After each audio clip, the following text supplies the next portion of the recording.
Good morning. Welcome to the Friday morning live real estate Q&A, where I'm going to attempt to answer any real estate questions that you might have, or questions otherwise, really. Let's see here. To get started off, we're closing on 7 properties this week, and it's going to be a packed day. A good friend of mine is getting married tomorrow, I think, but the festivities start today. So I'm not sure how long this live stream will be, but it'll be quality so long as everybody asks some really solid questions. So let me go ahead and get set up. Post questions in the chat. And let me get this lovely disclaimer rolling. Sweet. Now we are set. So, yep, we are purchasing 7 properties today.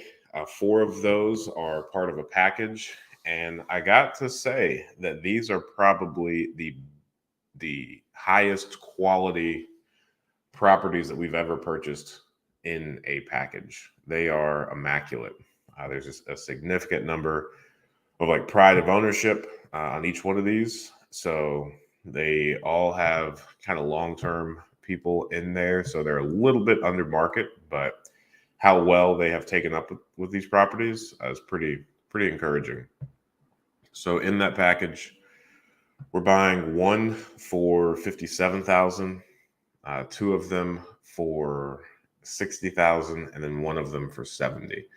So generally, when we buy packages, we're closer to that like $45,000 per door mark. But this one definitely deserves the additional funds. I think all of the roofs are newer. There's like no deferred maintenance from an exterior perspective. So that's really solid.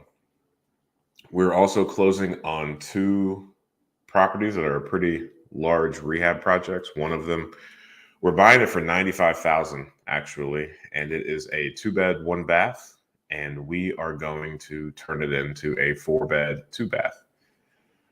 So it is one of those. They're pretty common here in the area, but I don't really know what they're called. Some people call them like story and a half. Other people call them Cape Cods, maybe. It's where the attic, you can walk up, you can stand, but on the sides of them, kind of slopes down like with the roof. So there's some standable, livable space, but it doesn't necessarily go all the way to the corner of the room. So that we're going to put 2 bedrooms up there, plenty big. It's a 1,800 square foot house, and I don't think that includes that attic space. So it's got an attached 2-car garage. So turning it into a 4-bed, 2-bath is going to be pretty solid. And it's right across the street from another property that we own that was a really large project. The other one across the street, we bought for $60,000. We're putting probably $50,000 into it. There was a fire there. So I think when they're both, all said and done, they're going to be worth like the $150,000 to $180,000 range. I know it's a big range, but things happen fast.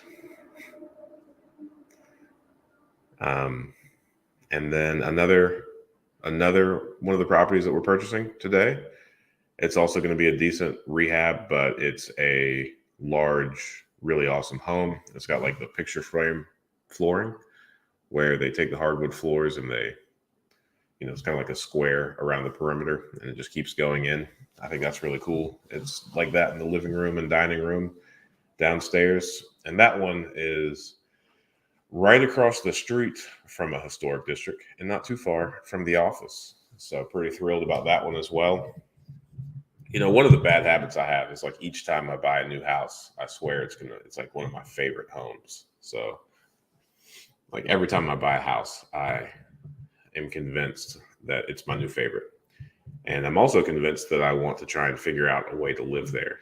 So every time I get a property, I come home and talk to my wife about how just maybe we could live in this one if we want to. I'm sure that wears out pretty quickly, but that's what I do. And then the last property, the 7th property that we're purchasing, that is occupied already. and it is right in the heart of where we buy most of our properties. So I think we own the 2 across the street and one right next door to it. So similar to the ones in the package, it is pretty solid. It has very little, if any, deferred maintenance. And the lady that lives there has a significant amount of kind of pride of ownership, pride of rentership, whatever you want to call it. So we're happy with it. And we're paying $70,000 for that one as well. So if you're first tuning in and you have watched some of the videos, when I first started making videos, it was commonplace for our all-in price to be about $40,000.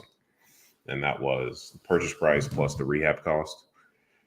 And now I would say at this point, generally it's around somewhere between like 60 and 80,000. Now we do buy some larger homes, but for the most part, 60 to 80,000 should do it. Good morning. Hey, Norris Stocks. S. Hibbert, happy to see you all here.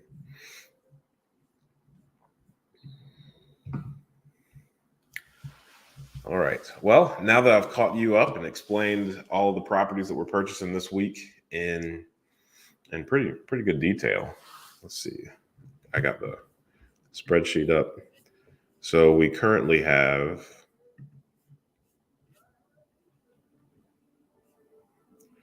25 under contract, and we're closing on 7 of those today. So it's been a while since we have had less than 20 properties under contract. We have a few offers out, so I imagine, and some of those were just submitted yesterday. So I imagine that as soon as we close today, I'll hear back on a couple of those. So we might not have less than 20 under contract for too long.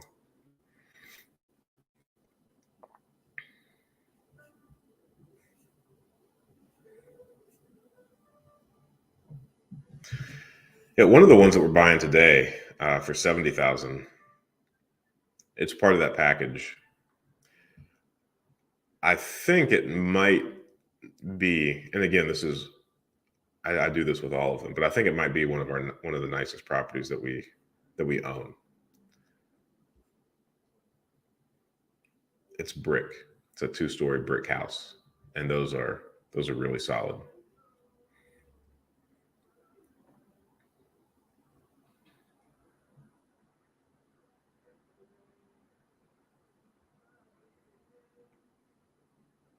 But also the one that we're buying for $95,000 today, that we're going to turn into a 4-bed, 2-bath, that will also probably end up being one of the nicer homes that we own.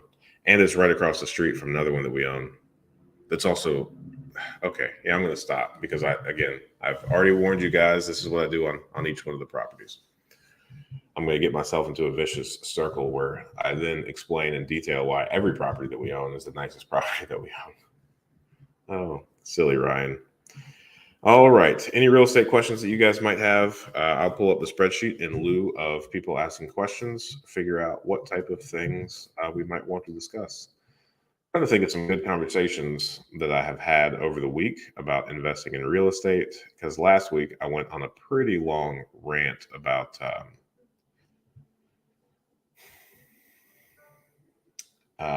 gentrification and people being displaced from their homes, and why I think it's generally a conversation that only exists hypothetically and not necessarily in function or pragmatically.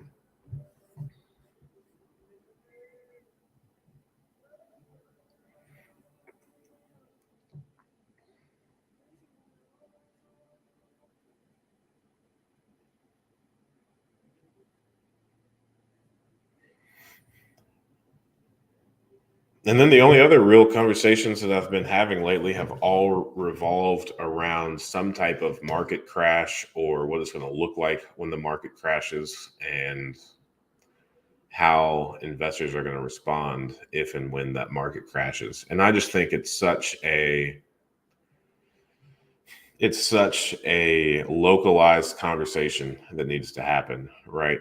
I mean, even if you look back at 2008, it impacted different areas in different ways. And I went to Chicago for a couple days this week, and that market is just fundamentally different than Dayton's, and the housing prices there are pretty high compared to what you buy here.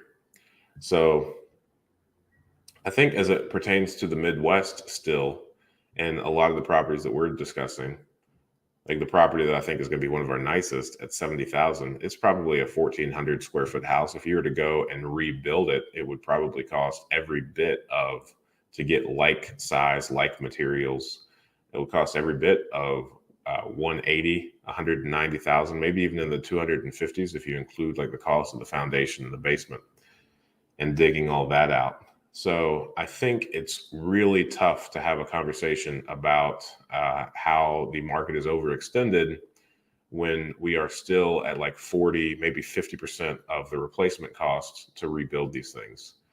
And again, my brother and I, we started investing in 2017. We haven't yet invested through a downward market cycle. So, my opinion on this and everything that I could possibly say is untested and could potentially be extraordinarily wrong. But when I sit here and think about all the holes in the single family market and the things that could happen that would cause a sharp decline in the values, which would in turn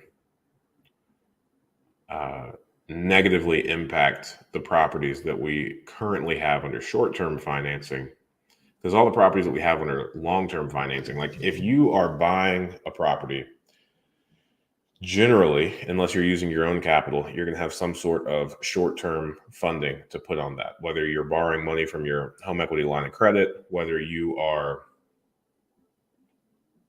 using credit cards or like hard money or private money, you're generally going to be on a short-term loan somewhere between 0 and 12 months. You're going to be at a higher interest rate. If you're using a credit card, you might be in the 20s. It might not be a bad option if you have the ability to rehab a house on a credit card. But if you have other options, of course, you should probably do that because it would be lower percentage. Most hard money loans, we've got some at 9% and some at 15%. It really depends. But as soon as you refinance from your short-term loans to your long-term loans, a 20, 30-year loan, even if it has like a adjustable rate mortgage on it that adjusts to prime, you're kind of safe at that point because it is extraordinarily uncommon, and most of these long-term loans don't have clauses in it. Definitely read your own loan docs, but they don't necessarily have clauses in it that will allow them to call the note or non-renew the note in the event of a market crash. So as soon as you get like a 30-year fixed note, then you are safe. The only thing you need to do at that point is make sure that the property cash flows, even if it's an adjustable rate and it's going to inflate a little bit, you're going to want to have some sort of buffer in the cash flow so that it will continue to bring in money, even if the values tank, because the values don't necessarily matter if you are on that long-term financing, because you're not going to have to get the property reappraised. The only risk that you really have on a fixed 30-year note is if it has an adjustable rate after 5-10 years. And there's that unknown variable of, well, what is it going to jump to? And no one really knows. But if you have a $200, $300 per month cash flow after all of your expenses, including the mortgage, then you likely have a buffer when that rate adjusts. So the only real risk that you have in the immediate side is those properties that you have recently acquired on short-term financing, because you're still going to need those to appraise in order to transition over to that long-term financing option where you are then safe. So if the prices tank while you're rehabbing a property, then it's going to be really difficult for you to exit that short-term capital. It's going to be really difficult for you to refinance and pull out all of the money that you're putting into the property, unless you just got a screaming deal. So that is where that short-term risk lies.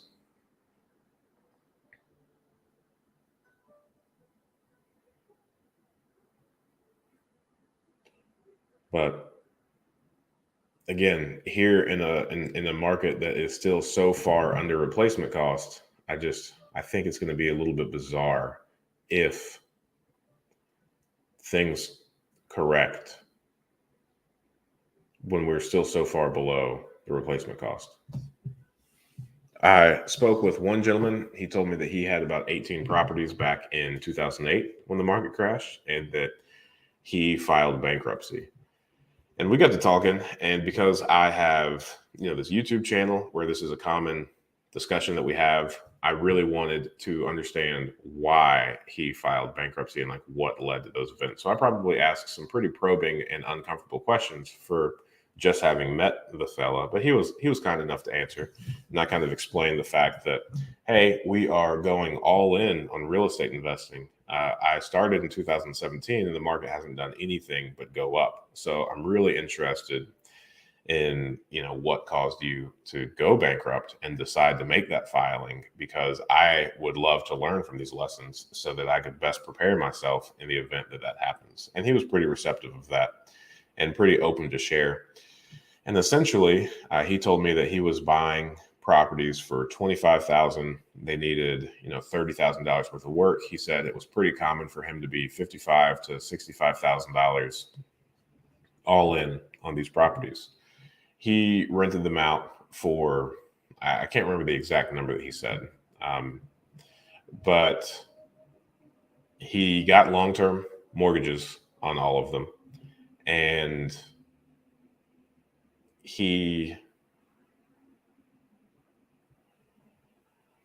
continued to tell me that when the market turned, these properties that he was buying for, $25,000, $30,000, and then putting another $30,000 worth of work into, they started selling for $10,000 and $15,000, and some of them didn't need much work.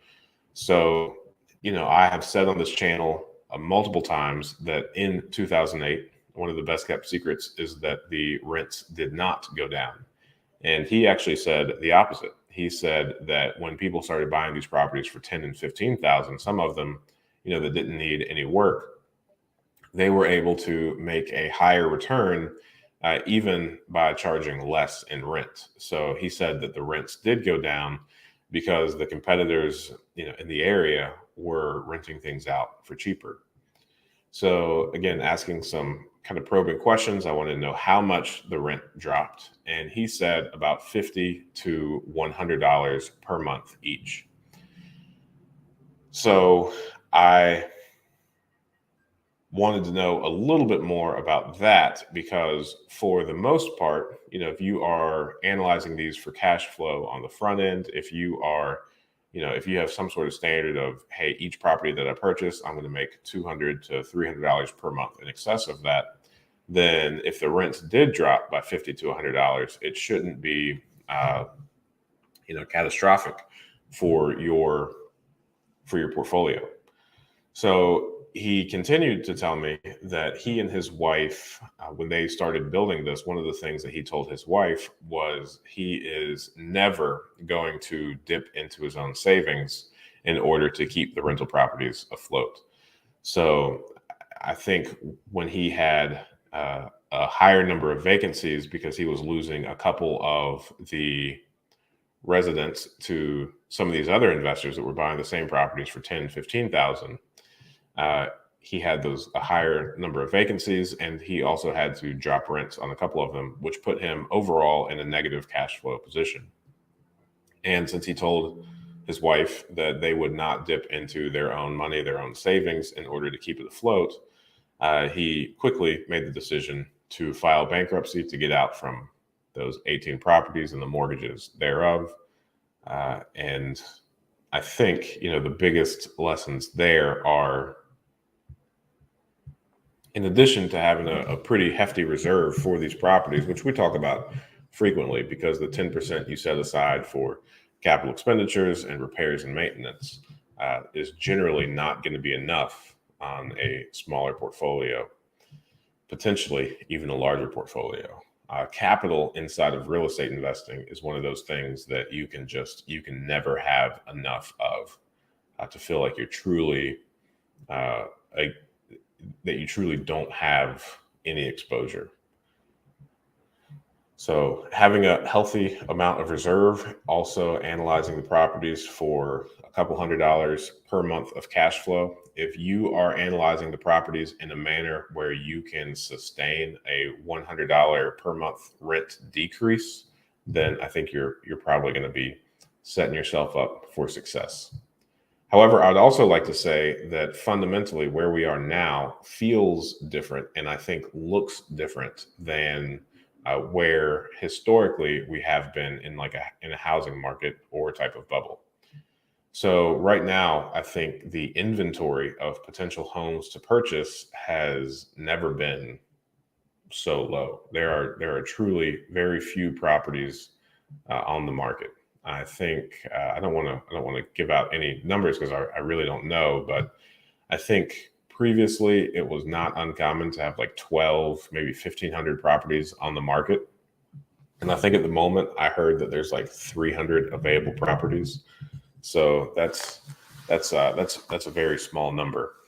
In addition, even with the rising interest rates, there is still a shortage on inventory. So when you increase interest rates, generally what that does is it lowers the buying pool. So if you have 100 buyers at a low interest rate and the interest rates increase, maybe that will knock down the total buyers to 80, maybe 50. And the higher the interest rates, the fewer the people that can afford those interest rates, the lower the buying pool gets. So if you've got 3 properties for sale, the interest rates really don't matter. It might limit the buying pool from 100 to 50, but that doesn't necessarily matter if there's only 3 to 5 properties available because there's still going to be buyers for that. But again, I haven't invested, I haven't experienced a downturn in this market when I've been active in it. So everything that I say could, in fact, be wrong. As you know, we're just entering this space and are curious about the rents. The rents are high everywhere, which is good for an investor. What do rents look like in a downturn? I've heard it both ways. This gentleman that I spoke with was the first time I have heard of rents going down. I've talked to a lot of investors in the area that have in fact invested during that 2008 time. And all of the ones that I've spoken to up until recently have told me that rents did not go down during the downturn. However, this gentleman says that they did. So I imagine that he wouldn't just make that up. And he went so far as to tell me that he knows offhand at least 5 to 7 other investors that experienced that same decrease in rents as he did. I've also heard the good point that, a lot of the Ohio prices are ones for like the entry level kind of job, right? So not often are people in Ohio that are real estate investors investing in properties that cost, $1,500 plus on a monthly basis to rent.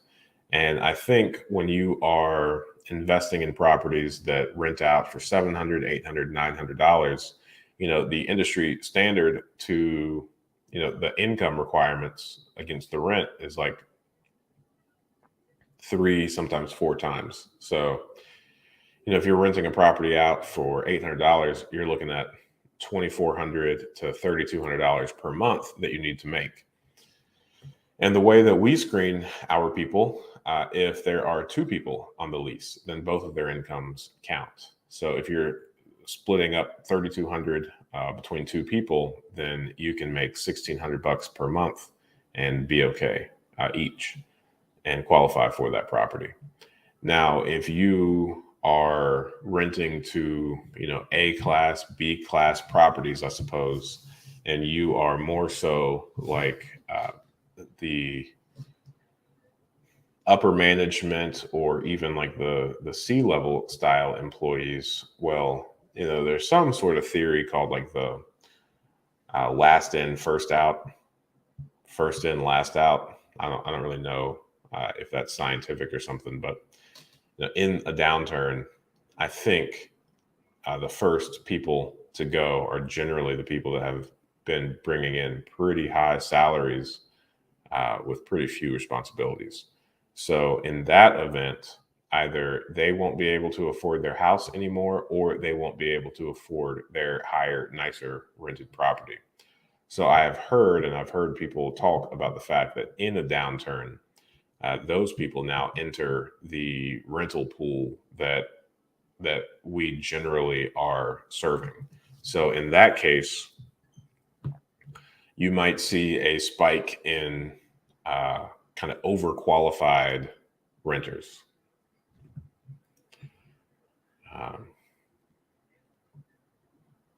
For those reasons. So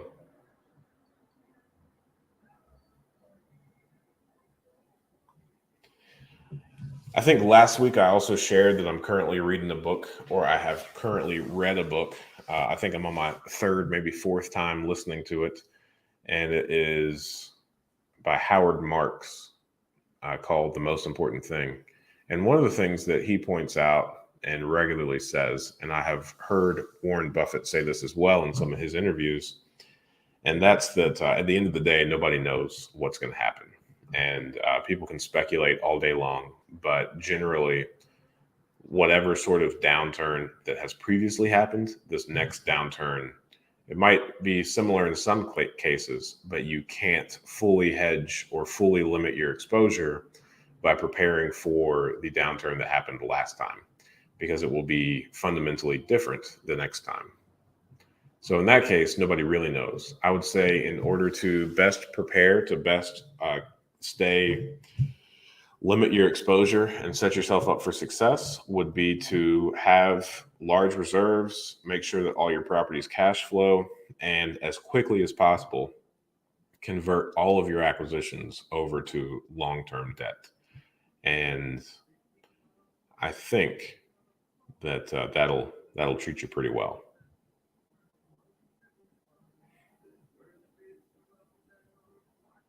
The one thing that I would definitely say don't do is sometimes I hear of people say that they're just kind of sitting on the sidelines, hoarding cash until the next good buying opportunity. I don't really like the way that sounds, and I don't like the way that feels. I don't think you should sit on the sidelines waiting for opportunities. Uh, Even if you get some better entry points, you lose all the cash flow, all the appreciation, all the principal pay down, all the tax benefits that you would have been accumulating if you also just purchased properties the entire time. Speaking of screening, what company of software do you recommend for background searches? I typically use Lexis, but my subscription cost would increase for a national search. We need something that will allow for a national background, criminal and financial checks. I don't know. I think that I would. So we use Appfolio, but Appfolio, from my understanding, is only available to people that have like 50 properties or more. And we use just all the software integrated for that. I know there are people that use Zillow that are happy with their kind of background checks, criminal checks, all of that. And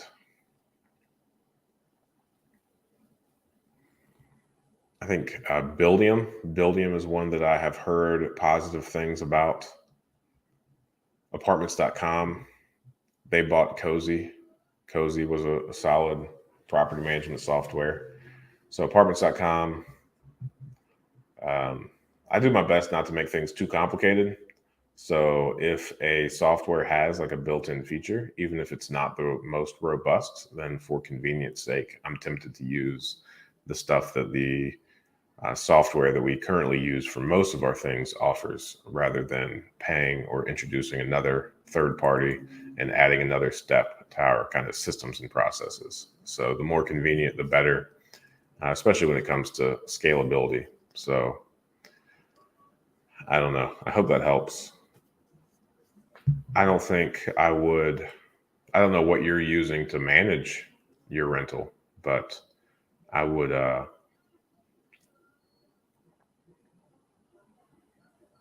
recommend doing whatever feature they have.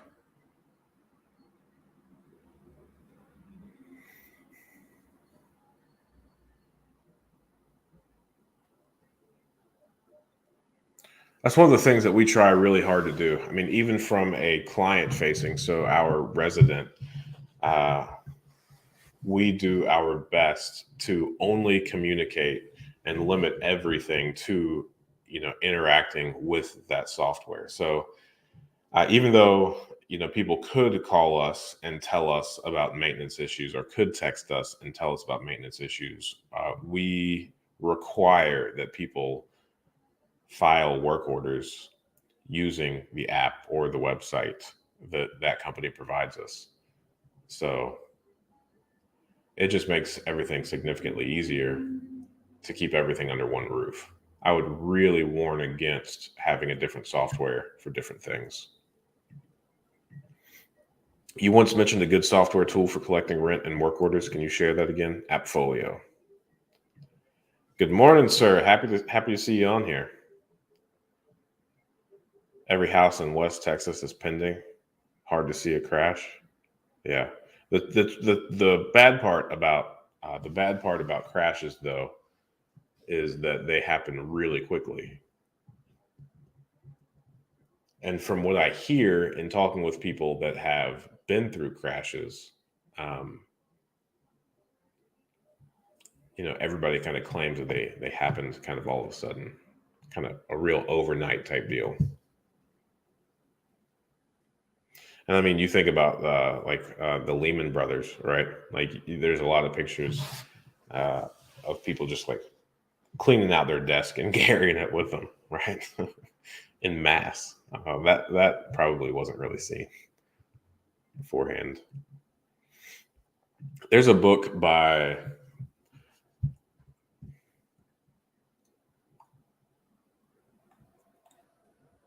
he does a lot of work talking about black swans.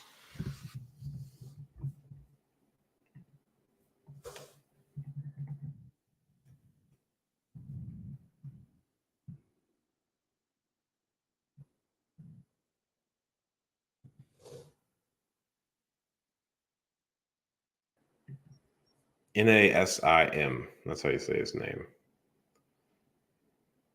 Nassim Taleb. I would recommend reading most of the things that guy has to say. He wrote a good book that I like a lot called Anti-Fragile. I would read that book. So if you are listening to me right now and you think I sometimes have good things to say, then I would highly recommend purchasing and reading 2 books as quickly as possible. One of those is The Most Important Thing by Howard Marks.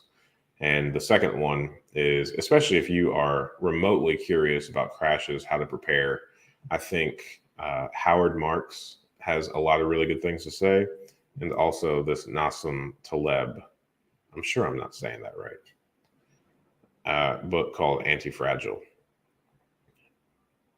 Anti-Fragile is the main title, and then the subtitle is Things That Gain from Disorder. So I think one of the most important things to recognize about crashes are that,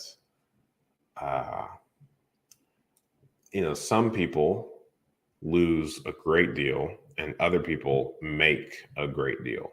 And I think it would be probably a pretty relaxing way to live if you had enough knowledge to not be the most people that lose a lot, but be part of either a lesser crowd that loses less or from a really small crowd that potentially makes money off of large crashes. So another thing that I like to keep in mind when I am thinking about recessions, market crashes, things like that, especially as it pertains to the housing market, is that a significant number of people lost homes in 2008, but also I think it's Blackstone created like the largest portfolio that anyone's ever seen of single family homes. So I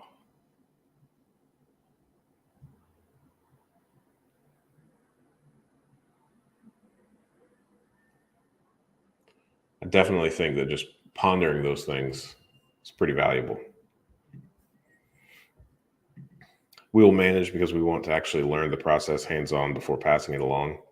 Good. Yeah, you should definitely manage. But I would say that right now, if you are getting into real estate investing, and if you are just now starting to buy properties and manage them, like managing rental properties has never been easier with all the technology that is kind of at your fingertips at this point. So the smallest of, quote unquote landlords can now manage their properties like the largest of, professional property management companies, because the software and the technology now is so streamlined and affordable. So if you hop on Buildium, you can essentially from day one give your resident an app and a website to interact with that is no different than what the largest of property management companies would send their residents to.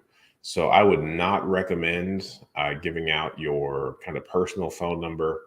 I would make it very clear that all work orders need to be filed online, because one of the things that you hear most from people that don't own rental properties and that have no experience in the space is just like, oh, I would never do that. I don't want to get a call at midnight about a toilet backed up.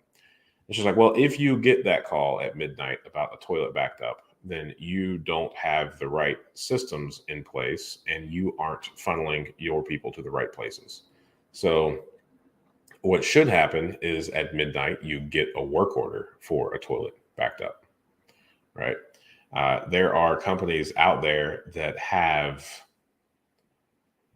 24/7 phone answering services that you can utilize that, right? Where they have several different people in their company and they pass around the cell phone and different people are on call at different times and they want that business, right? So that's going to be something that you could pretty easily offload. So in the event that you have a phone number, so like one of my, biggest fears in when I took over management was I didn't want people to go without heat in the winters at night. And I also didn't want someone to experience flooding and not know how to turn off their water main, right? So one of the things that, we do on all the properties that we have is we definitely let everybody know where their main water shutoff is.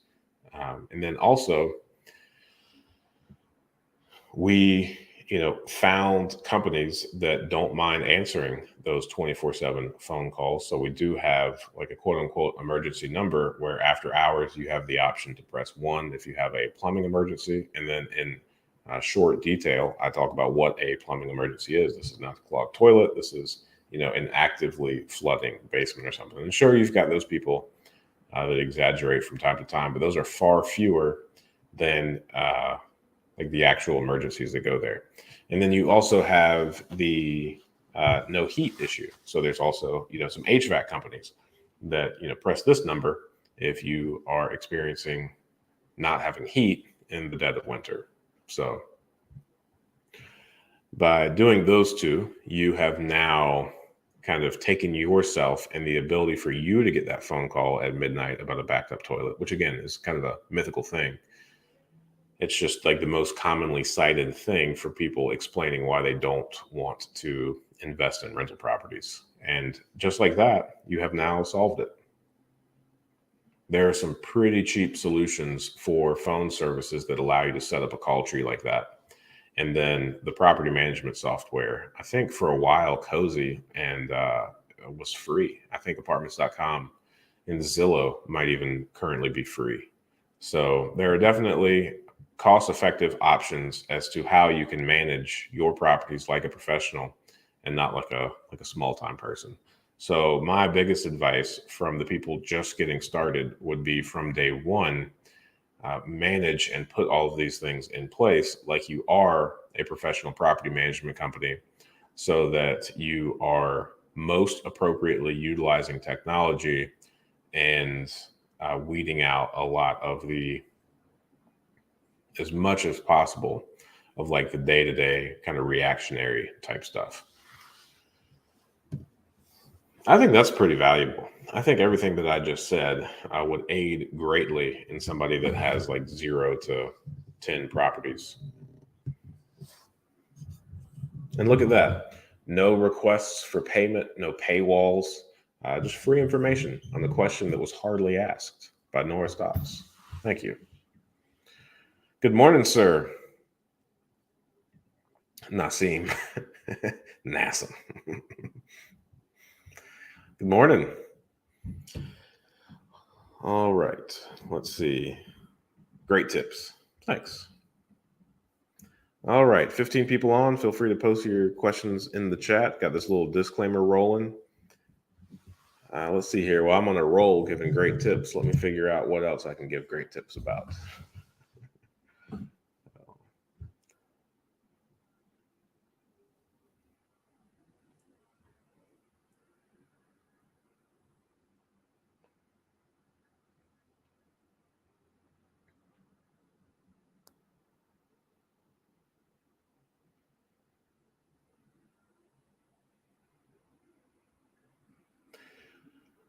Everything I just said about like the phone calls and whatnot, I would say it's just overall a good practice to always assess, like as you're building a business of any size, to constantly assess, what are your bottlenecks and what do you need to improve on in order to continue to scale.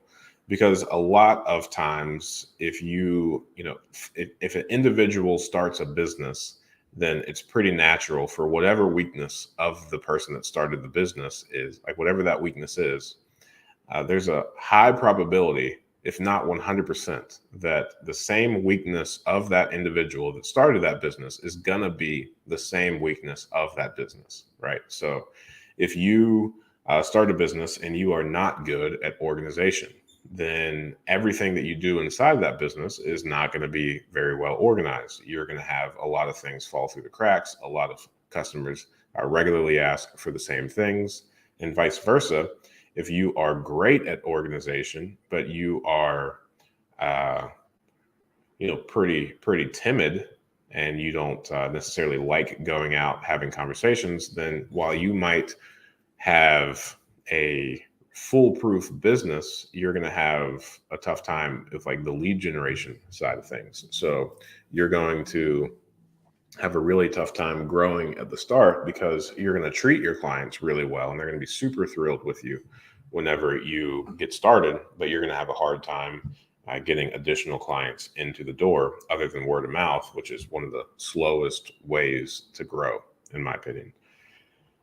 So always, being very self-reflective, figuring out what your weaknesses are, what are your bottlenecks, and then kind of hedging against them, right? So everybody on the property management side of our company makes up for my brother and I's weakness, like the things that we never liked doing and were never good at it. Like the first thing that we hired out was leasing.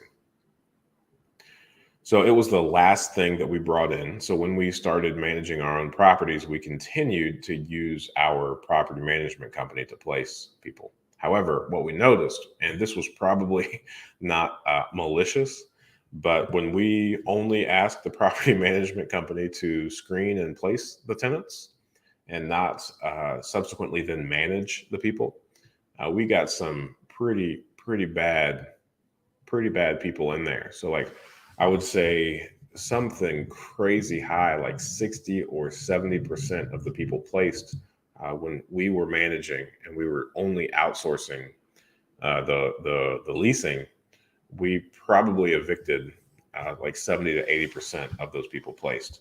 It never ended well. Don't know why. Don't know what contributing factors there were. So it was the last thing that we brought in-house, and it was the first thing that we hired out. So I think the entire time that I have managed, I think I have only personally placed from getting the application, going through the leasing report, and getting someone in a property. I think I've only done that 2 or 3 times. Maybe. That's probably me giving me more credit. That's probably including the people that when we hired it out, kind of the initial and horrible training that we provided to the guy that we hired it out to. So that was the first thing that we hired out. And that makes up for something that Will and I aren't good at and don't like doing. So always figuring out how to bring other people in and kind of build up those areas that you're naturally weak at and that become your bottleneck. So what I first noticed when I was working in other businesses and growing some other businesses is a lot of times people become glued to their phones. And when you're glued to your phone, you're only reactionary. So anything that you can do to limit the amount of time that you spend answering the phone, uh, it allows you to be proactive, to do kind of deep work, which is a book written by Cal Newport, which you should probably also read if you haven't already. And the last thing you ever want to do is constantly interrupt your deep work, which is what phone calls always do. So figuring out how to limit your exposure on reactionary stuff in your business would be pretty solid. For maintenance and repairs, plumbing, electric, HVAC, should I rely on a general contractor? Or should I establish relationships with separate companies?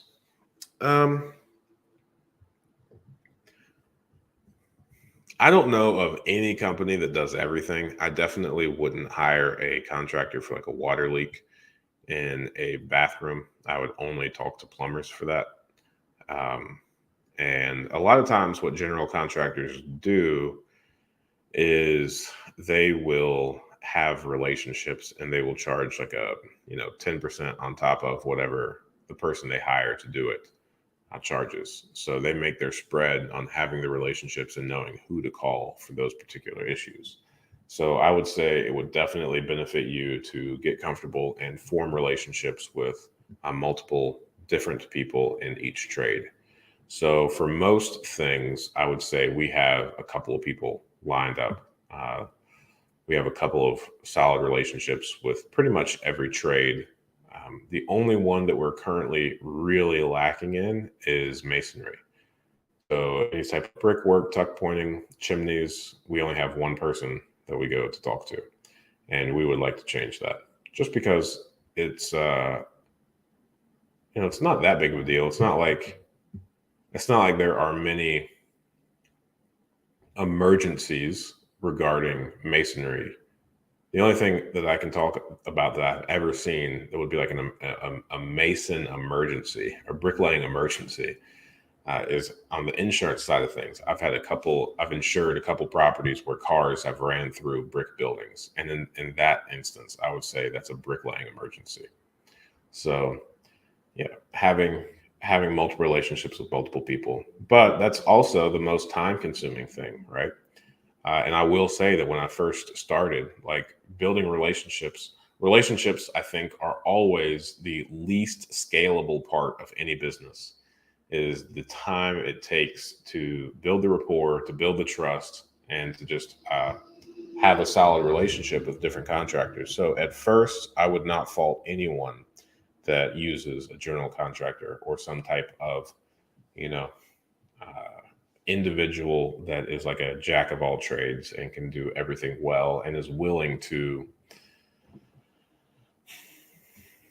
admit when he needs to call someone to figure out how things are done appropriately. So, and when you're doing that, I would say that one of the things that you need to watch out for is you need to be careful because there are a lot of contractors are not willing to tell you that they don't know how to do something. They try and do it anyway. And there are also a lot of contractors out there that will not say no when you give them a job, even though they don't have any time at all to do it in their schedule. So I would make sure that they actually know what they're doing and will do a good job. And, on like plumbing things, I would say that it's pretty hit or miss. Like there's no way to really know on the front end that somebody's going to do a good job. We have several contractors where one of our plumbers have gone back and said, whoever did this, don't ever let them touch plumbing again. And we listen to that. So it's just, slowly learning things like that. But I would definitely say that you're going to make a lot of mistakes, especially on this contractor piece, and it's going to cost you a decent amount of money. Time and time again, we pay people to do something just for someone later to come back and tell us it has been done all wrong. And if we want to fix it the right way, we kind of need to start over. So as much as you want to safeguard against it, it's going to happen because this is, the most capital intensive, in my opinion, industry you could possibly be in. And I would say that if you really want to keep all deferred maintenance out of a property, then you're pretty much going to rebuild that home every 50 years or so, with the exception of like the framing and the walls.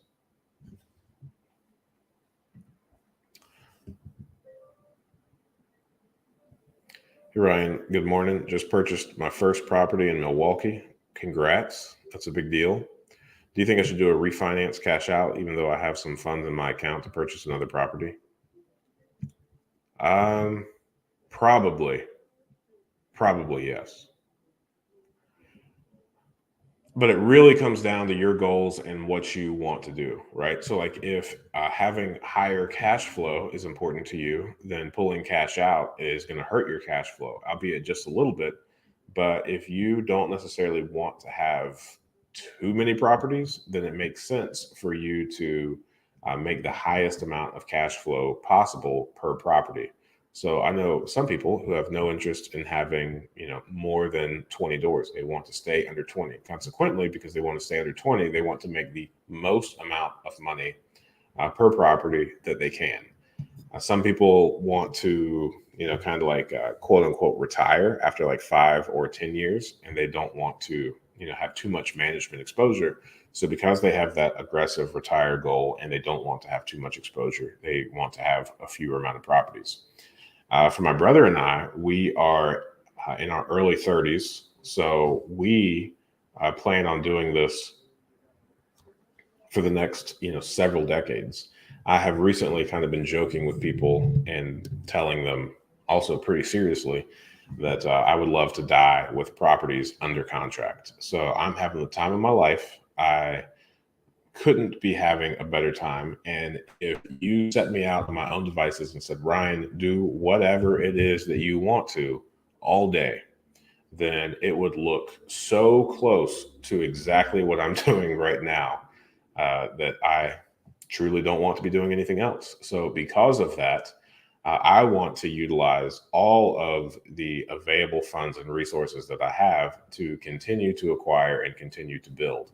So because we are, in our early 30s, it makes most sense to take on as many long-term notes as we can and pull the most amount of cash out to pick up some kind of the velocity of money to utilize additional capital now. And also because since we're in our early 30s, by the time even the longest term of mortgage matures, in 30 years, we're going to be at like the youngest retirement age possible. So you're going to be 65 yet, which is a pretty solid place to be in. However, what's pretty likely is, in 10, 15 years from now, whenever we have a decent amount of equity because of the appreciation and principal pay down, we will likely go ahead and do a cash out refinance across our whole portfolio and use the equity that's gained there to then acquire additional funds.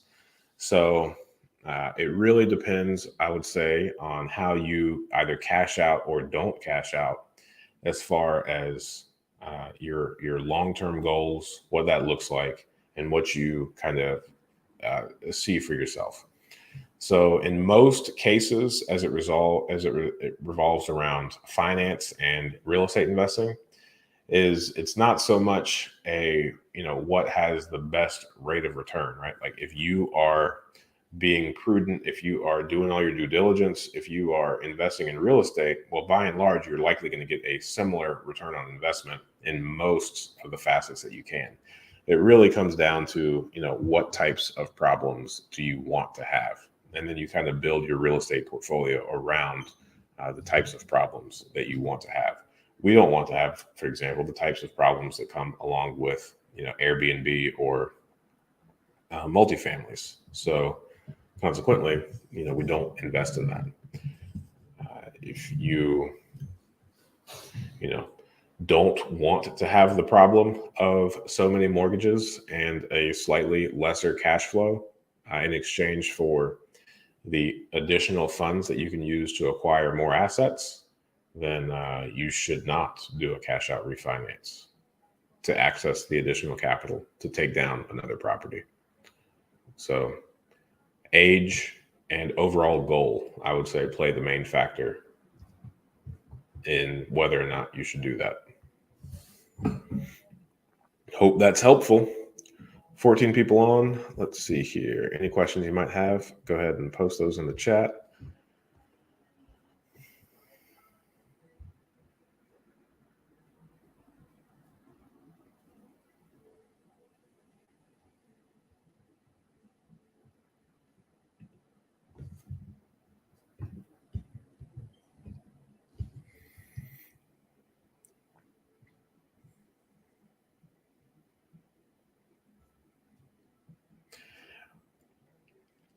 I've got this one question that says, what to know before investing in real estate?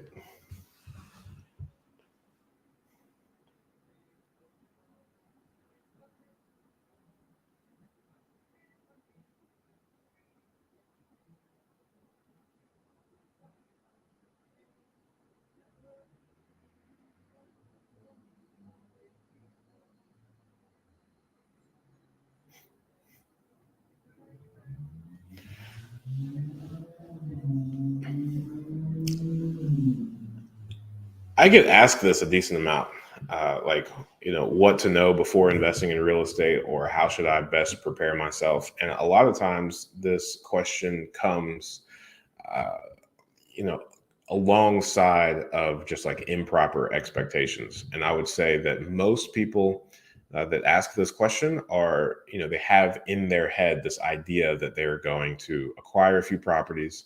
It's going to be passive income, mailbox money, money that comes in like clockwork, whether they do anything or not.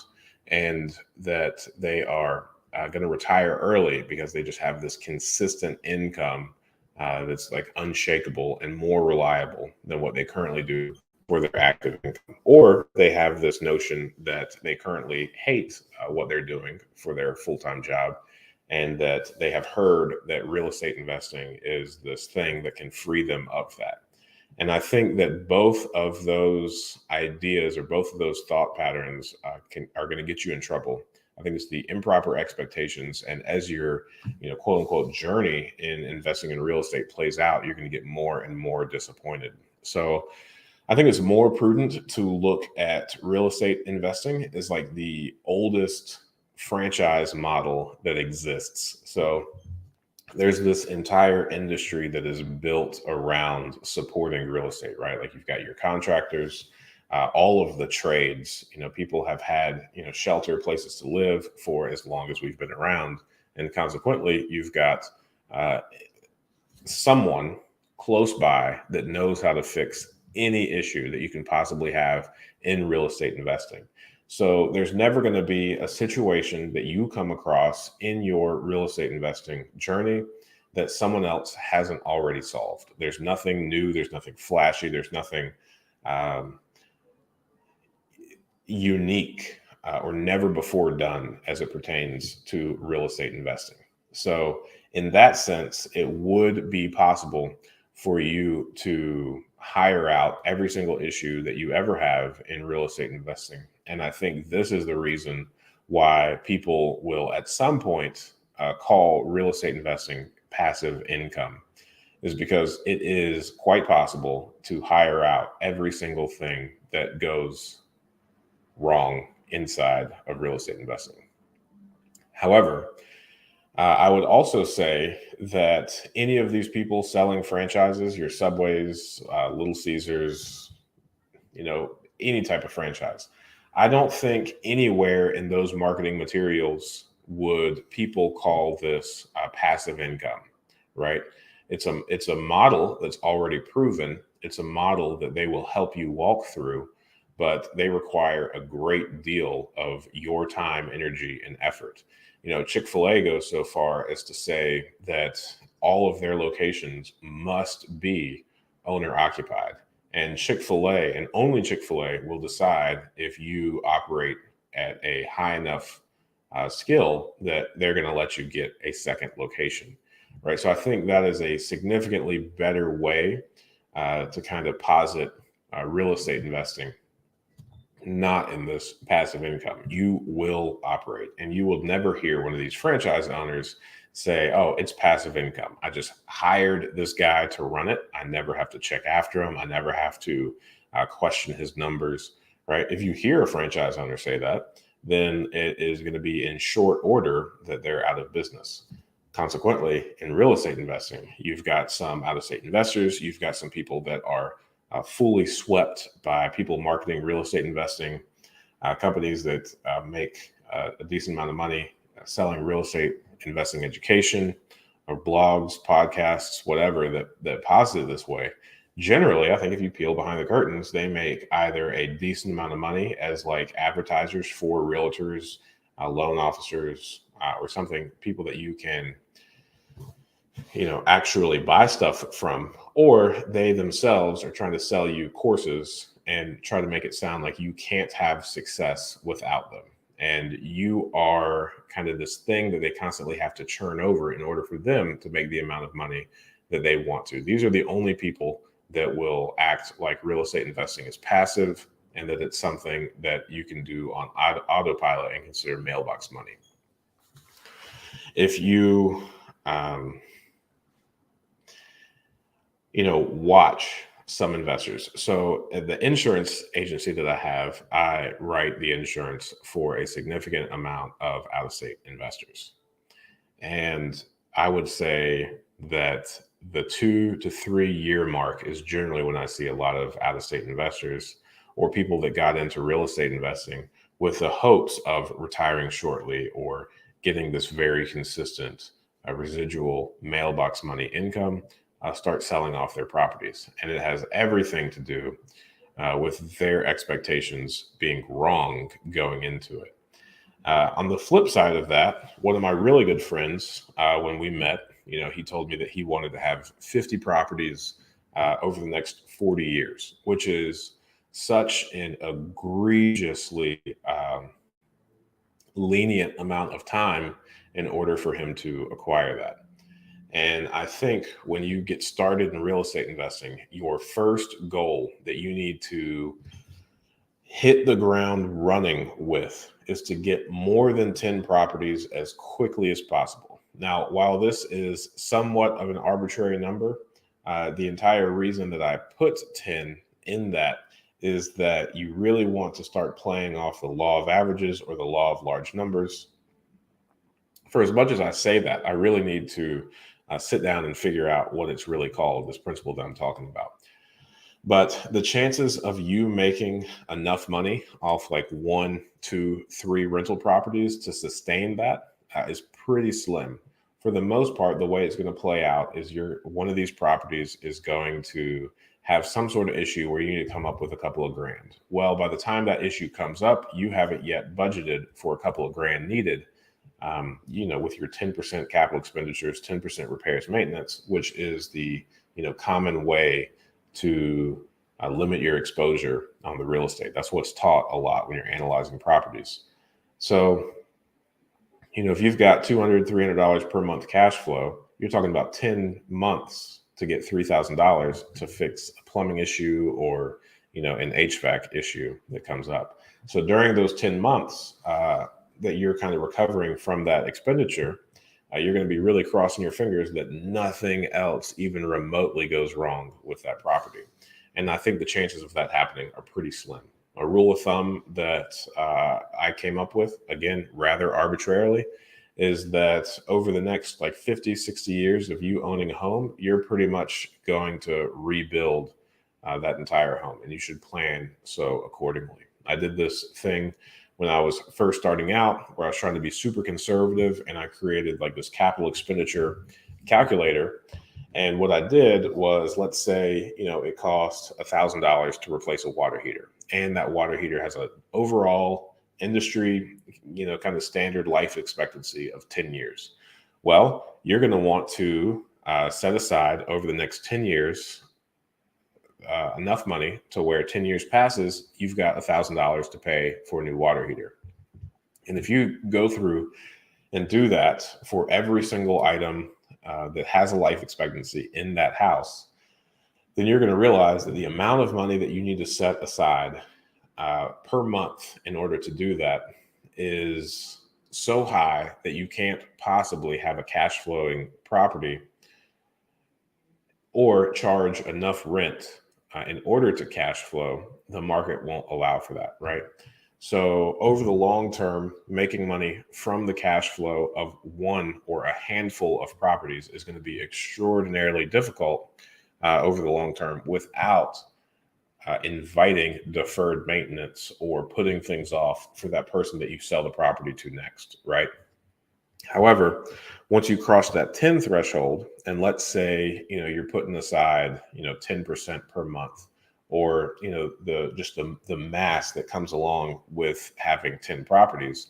Well, now you've got $2,000, $3,000 per month coming in that you're able to address issues as they come up. So if a roof needs to be put on a property, then that's going to put you out of like 2 months worth of the money that you set aside in order to handle this, right? Or the cash flow, the quote unquote clockwork cash flow that you have that you are expecting every month. So if you are, planning on taking out $200, $300 per month, because that's what your analysis says, then what you're going to find is, sure, you can take that money back, but the chances of you needing to put that money back in order to handle an issue that's happening with one of your homes is going to be pretty high. However, once you get to that 10 property threshold, you're going to realize that the amount of times that you need to inject your own capital into it in order to sustain the properties is going to get smaller and smaller.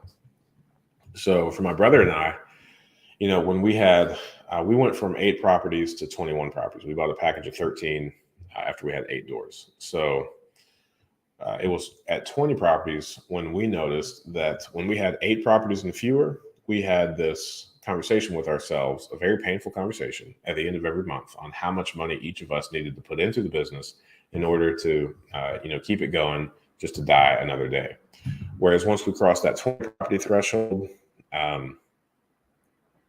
we no longer had to have that conversation. The cash flow from all of those properties collectively took care of anything that went wrong with any of the properties that we had.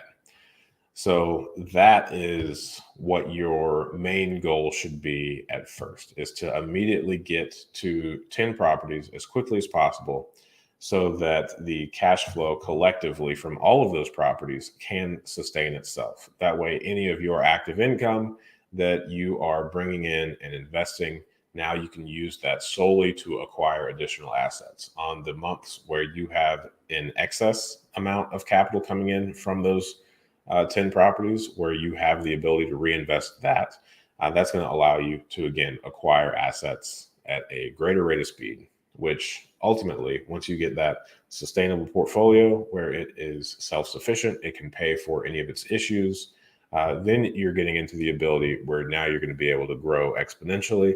Or if you don't have the aspirations of growing or scaling a large rental portfolio, then you can start taking the money that comes in on a monthly basis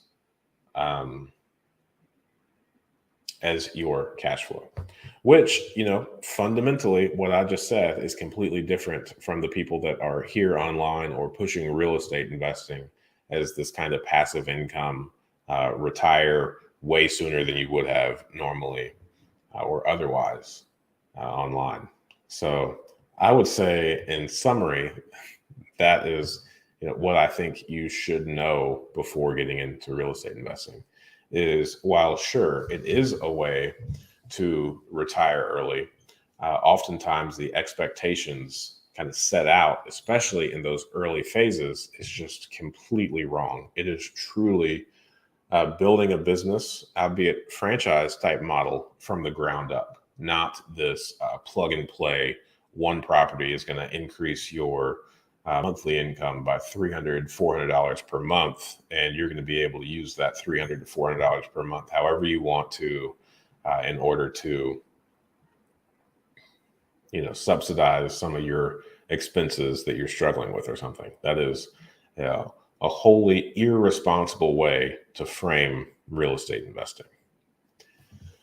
And, whenever I make that really large explanation, like the next natural kind of question that comes from that is, well, if you say that 10% capital expenditures and 10% repair maintenance is insufficient, then what would you say is a good reserve for someone to kind of set aside so that they don't have to kind of dip into the cash flow or be in that pain or that position of just hoping and waiting that nothing else is going to go wrong with that property while you're recovering from those expenses? And I would say, just like I say how real estate investing, there's as many different ways to invest in real estate as there are people investing in real estate. I would say that as far as setting a reserve for a property, it is just as unique to each property as the number of properties that you are going to purchase. So there's no cookie cutter way to know how much reserves to put aside for each property. However, what I would say that I'm very comfortable with, and it is as cookie cutter as it possibly can be, is I would take the property that you are purchasing and I would be brutally honest with yourself and figure out the two largest capital expenditure items that are on that property. If it has a new roof on it, then the roof is not that thing, right? However, if it has a really old roof on it, but it has like 5-6 years left on it, maybe best case scenario, I would go ahead and earmark the fact that it needs a new roof. I would get a quote or two, informal, because you're not going to replace it for the next 5 or 6 years, but you just want a ballpark estimate of how much that roof is going to cost. So if that roof costs $15,000, you need to go ahead and say, hey, I need to have at least $15,000 for that roof. So I would pick the two largest items and I would go ahead and I would do that through, and I would have enough money aside for that property to replace the two largest expenses that property is likely going to bring you. So if it's a new roof and a new HVAC system, then I would get quotes and I would set that amount per side. If it has a new roof and it has a new HVAC system, then I would look at the plumbing. Is it copper? Is it galvanized? And how much does it cost to re-plumb that whole house? Is that going to be $3,000? And I would say, hey, $3,000. And if a water heater is $1,000, like we said earlier, then I would go ahead and I would have $4,000 in reserves for that property. I'm comfortable with that because it's got a new roof, it has a new HVAC system, and the only things that are going to be coming due anytime soon might be the plumbing and might be that water heater. So that's kind of how I would be comfortable in figuring out how much reserves that I would need per property. Now that completely changes though once you hit that kind of critical mass or whatever, law of large averages or law of large numbers, about when your cash flow is in turn going to be sufficient to handle anything that might come up with that property. So after all of your expenses, not counting the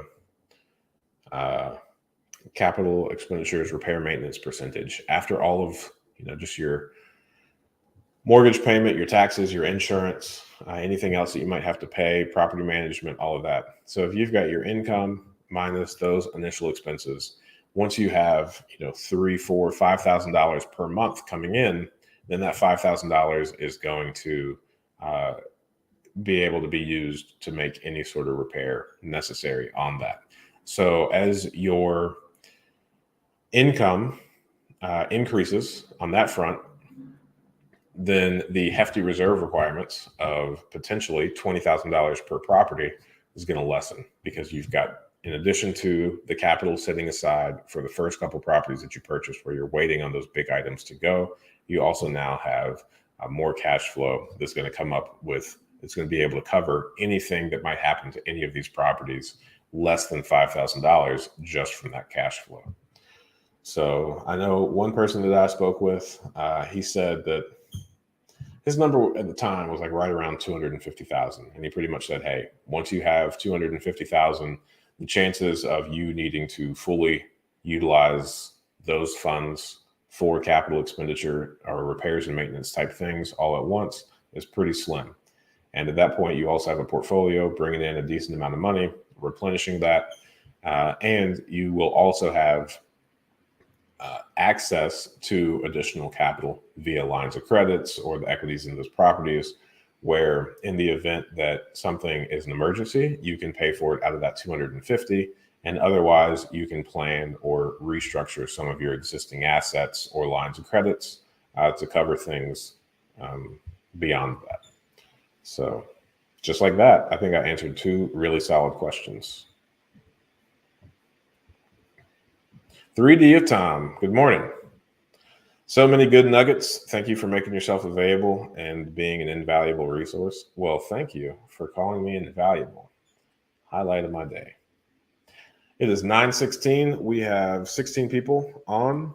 I went on a pretty decent ramble about things that you should know before investing in real estate, and also how much of a reserve should you have per property. And no questions came in during that. I was getting pretty nervous towards the tail end. I was like, man, I haven't looked at these comments in quite some time. I bet there's going to be hundreds of questions asked as I've been rambling, and I'm going to be so far behind. And that's not the case. So let me go back to this little spreadsheet on questions that I've been asked either through the week in normal conversations or in the comments of this here YouTube channel.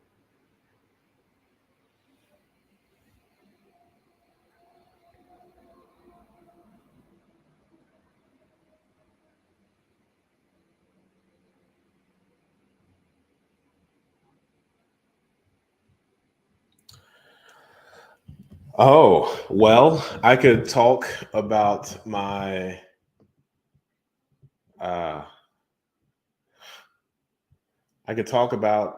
to date our biggest mistake that we have made so far in real estate investing, and it is extraordinarily embarrassing. And at every single corner or turn, we were in the wrong for our due diligence. So it's a very humbling thing to talk about, and the price tag on it was very large. So let me explain.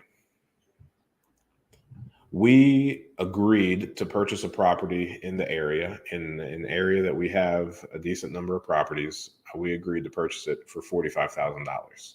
It is a 3-bed, 1-bath house with a basement. It's got a 1-car detached garage. At the time that we purchased it, I would say best case scenario, it would be worth somewhere between $75,000 and $85,000. Now, I would say it might be worth 105, maybe 135. Like best case scenario, if everything were pristine, in great condition, move-in ready, looks so good, HGTV would come in, make a special about it. It would be worth 135,000. And what happened was, one of the things that we do is we buy vacant homes. And when you buy a vacant home, especially one that has been vacant for decades, a lot of really weird things start appearing on the windows and the front doors. All right. So sometimes you'll have like old phone companies, old internet companies like tape things to windows, right? If it's a foreclosure, if the bank ever took possession of it, you're going to have these things taped to the window that say like winterized. This doesn't have running water or gas, whatever. You're going to have some things from the utility companies taped to the door talking about how maybe that gas line was retired, right? Because it's been vacant for so long. Maybe the electric is not on anymore. What else do you have taped to the window? You'll probably have a couple of things from the city talking about zoning violations because, it's been vacant for so long. You might have something else from the county talking about we're going to cut your grass if you don't cut it soon. And just so you know, this hand movement, this is me being the person that tapes something to the front door or the window, right? And then if it's ever been owned by one of these companies that like specialize in helping banks sell their properties, then they're going to have something else taped to the door talking about, hey, if there are any emergencies here, you should call this number. This number is managed by this company, or this property is managed by this company. And sometimes, because these are important letters, and as they're taping these things to the front door, they use bright colors to really get your attention. So over the years of buying vacant properties and making them nice again, all of those things that are taped on the door are either no longer applicable, already solved, or I'm in the process of solving them. So when we purchased this property for $45,000, that is likely worth about $75,000 or $85,000 at the time, there was a lot of things taped to the front door. And we proceeded to take those things down. And since we kind of got into the rhythm of working with a particular realtor, we work with the same realtor, the same title company. We kind of became a little bit negligent in reading all of the documents that we sign, right? Because it's the same forms over and over again. And, we just stopped reading it so much. So for this particular property that we bought for $45,000, the best case scenario is worth between $75,000 and $85,000 at the time. Hey, we logged in, we got on a little dot loop session, DocuSign, we signed all the paperwork. We didn't read it. And then after we closed on it, we went to the property, tore down all those little sheets of paper that were taped to the window. And we didn't notice that it said condemned for lead-based paint, and that nobody could live there and nobody could do work there until they're contacted and consulted. Well, we started doing work there, and I got a phone call and a very stern message that said, hey, I see you've been doing a lot of work on this property and you haven't pulled any permits, and that's a problem. And at the time, Montgomery County wasn't necessarily big on permits. So I called back and I was just like, what permits are you talking about? We're not doing anything that we need to pull permits for. And she's like, well, I also noticed that my letter saying that this property was condemned for lead-based paint has been torn down. So what happened was, at some point, it's very tragic. I don't like it at all. But I guess a kid was poisoned at that property for lead-based paint. And in hindsight, after being really frustrated, then we went into denial. She's like, well, nobody told us, right? And the fact of the matter is, we signed a disclosure that was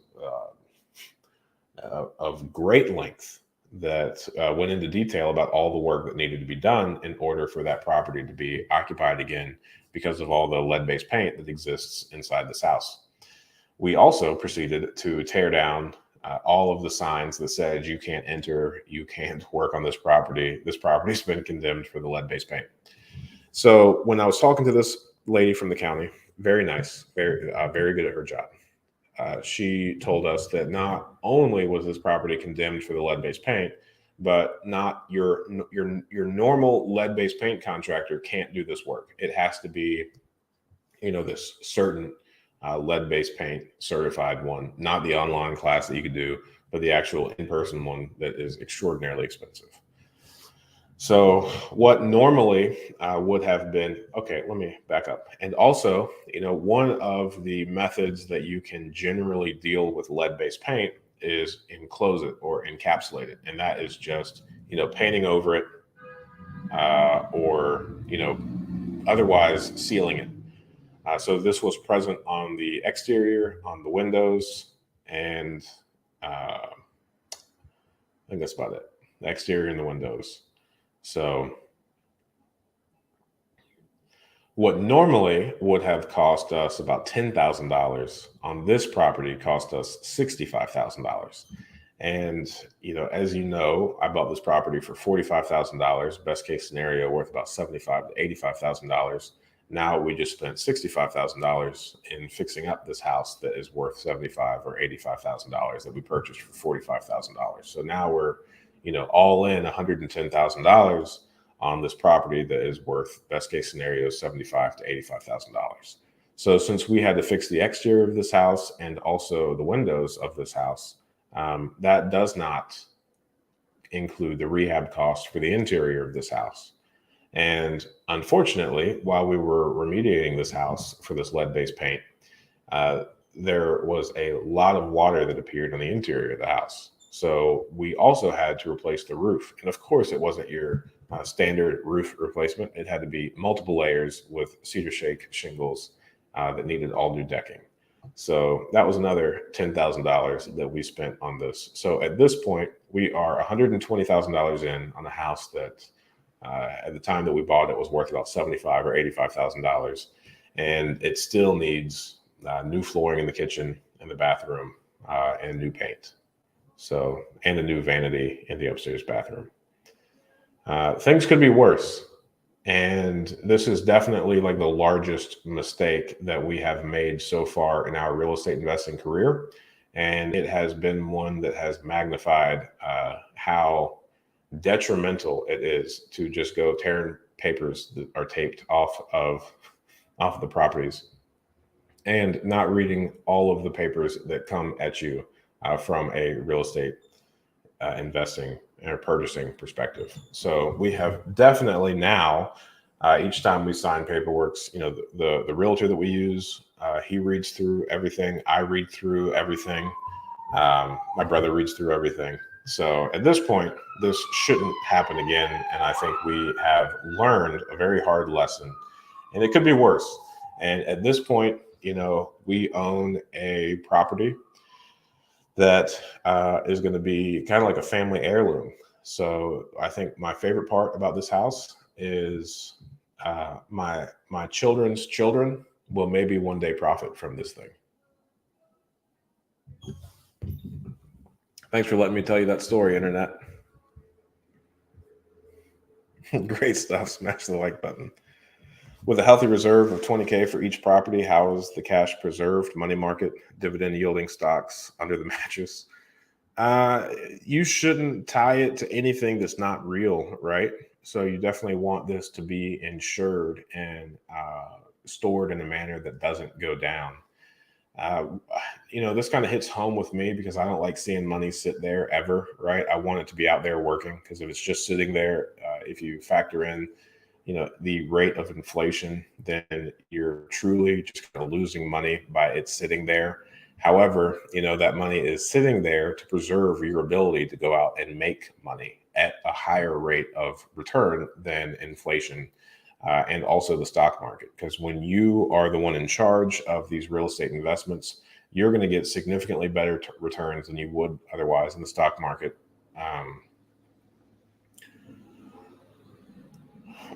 And you're also going to beat out inflation. So don't think about the money that you have in reserves as kind of wasted money or money that should be making additional money in other places. So when you go and you look at money markets, then they aren't necessarily insured, right? They could go down in value. In theory, they could go all the way to zero, I believe. I don't really think there's a stop loss. Now, I think that happening inside of a money market is pretty slim. It's still a possibility. So I wouldn't do that. I definitely, without the shadow of a doubt, would not put it in the stock market. However, a tiny asterisk, I wouldn't put any of my money in the stock market. I would just let it sit there. I would let it, sit in a bank, a local credit union, probably one that would be very willing to assist you in a personal time of need for you, right? So I would not recommend putting this money at like a Chase or Bank of America or a company like Wells Fargo, especially where you're just like a number amidst millions of numbers. I would put this in a bank where you walk in regularly and all the tellers are familiar with you and recognize you by sight. I would put this in a bank where you can text or call at very short notice the vice president of commercial lending. I would view this money as kind of a relationship building tool with one of your local credit unions that will be willing to give you the benefit of the doubt and help you get capital when you need it. So I think the highest and best use of your reserves should be kind of the relationship building piece at the bank, because especially smaller banks, human nature, while banks will probably tell you that they treat someone with $50 in the bank account the same way that they treat someone with $500,000 in the bank account, that may be true. But when you have $500,000 in the bank account and you are asking a bank for $50,000, then they're likely to oblige. So if you got $20,000 in the bank account with a local credit union and you say, hey, real quick, I need $3,000 somehow, they'll probably say something like, okay, we got you.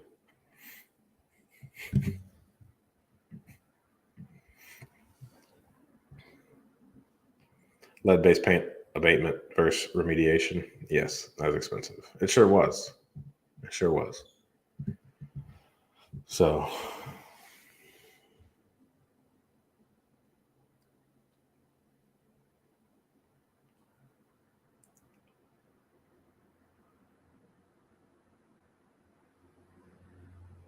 just thinking about that money in that house, just doing a quick, just paying respect to all the dollars lost over my heirs. All righty. Well, hey, it is 9:31. We've got some closings. We are closing 7 properties today. It is starting at 11, but I'm going to handle a few things, hopefully very quickly before then. In the meantime, download the Ingram rental calculator if you haven't already. It is available in the App Store and the Google Play Store. If a mastermind interests you at all with some like-minded people, let's see here. It is seek-wisdom.com/join. That's a little landing page for everyone interested. If you have any questions that you didn't ask here, feel free to send it to ryan@seekwisdom.us. And also feel free to click on all the videos and all the little snippets of this live stream that you see. We post these clips on a daily basis. So feel free to open them, like them, and share them with all the people that you have ever talked with about real estate investing. And next week, Friday morning, 8 a.m. Eastern Standard Time, I will be right here, ready and prepared to answer any questions that you might have about investing in real estate. Goodbye.